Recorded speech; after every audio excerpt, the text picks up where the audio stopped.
Hi, Tribe.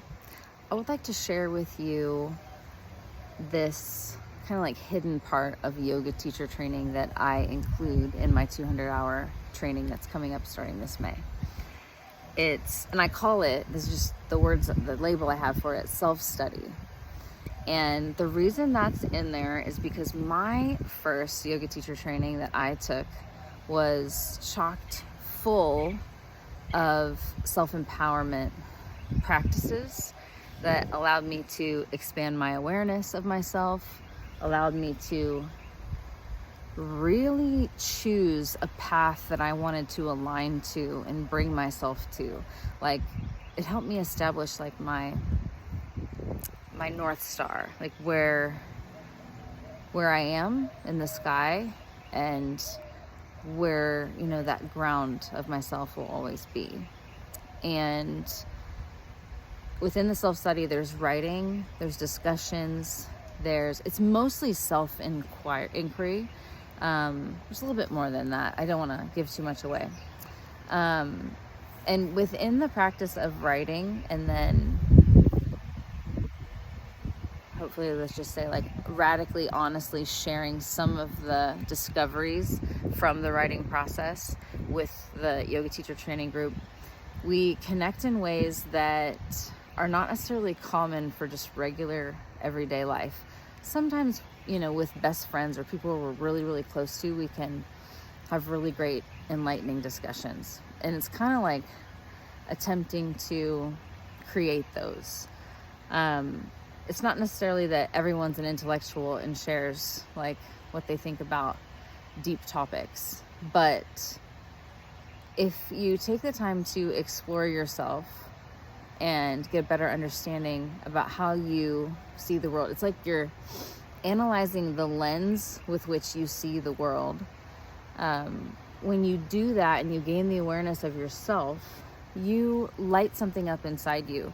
It's like you turn on the guru, like the teacher, the consciousness, the divinity within you, the God within you. It's like you gain access to that. And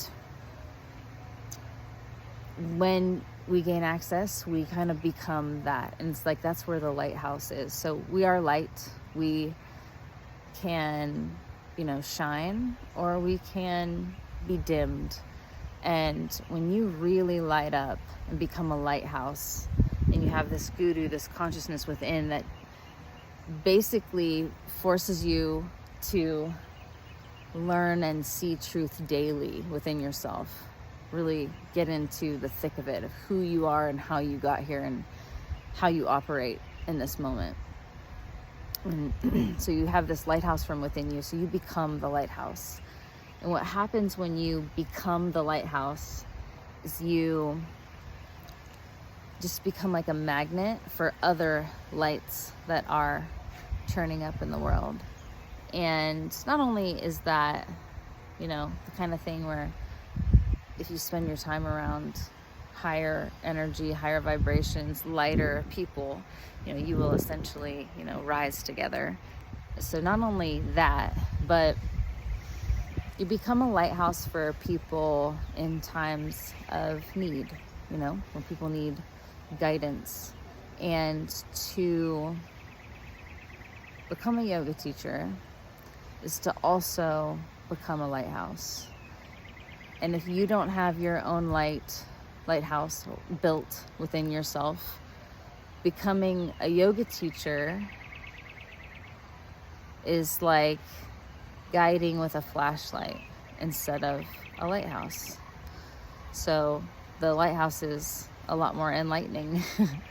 The flashlight is dim. Therefore, I like to say that this training will take you from like the role of student to the role of teacher, or like kind of help you in that transition. We never leave the student. That is how you build your lighthouse on a daily basis, the lighthouse that you are, the lighthouse within. Like, follow the guru, follow the conscious path within yourself, like your soul's guidance or God's guidance, however you see that. That's how you live your life. But that creates the teacher who can guide others. And to me, that is a foundational pillar to becoming a yoga teacher. I'm not sure why. I just know that is when you meet a yoga teacher who has risen to the task, it's a different kind of conversation. You can ask them things that have nothing to do with yoga. Not that you're meant to be some, know-it-all that has all the answers. I mean, sometimes all your guidance can be, or your answer can be, is I don't know. But we hold space for people to move. We hold space for people to meditate. We also hold space for people to just be themselves. And if you can be fully yourself, living in that lighthouse, you are an example to others on how they can be fully themselves and not necessarily be deeply impacted by the behavior of others, but like recognize human folly for what it is through the connection of something bigger, something ethereal within yourself, like consciousness or divinity or God.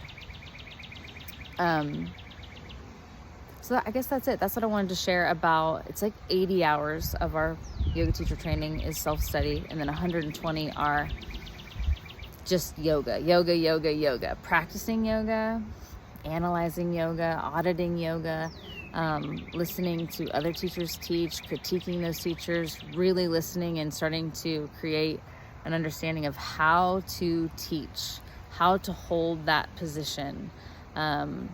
It's not just nothing. You have to, again, hold space for other people, and that takes like an inner power. So there's a lot to the yoga teacher training. You start teaching right away, and you don't stop. It goes for 3 months and nonstop teaching and self-studying the whole time. 200 hours. It starts in May. If you have any questions, ask me, but mainly I just wanted to share that yoga teacher training isn't just like how to be a yoga teacher. It's how to transform your life in many, many ways. So if you have this need to start listening a little bit deeper, or you're like, man, who the hell am I? I need to figure that out. And you practice yoga, like you can use this training for just that. You don't have to teach in the end. We love it when you do. A work in progress needs teachers. It's always nice to have people join our crew and just basically carry the torch. Take the torch of the lighthouse. Anyway, that's all I have. If you have any questions, let me know.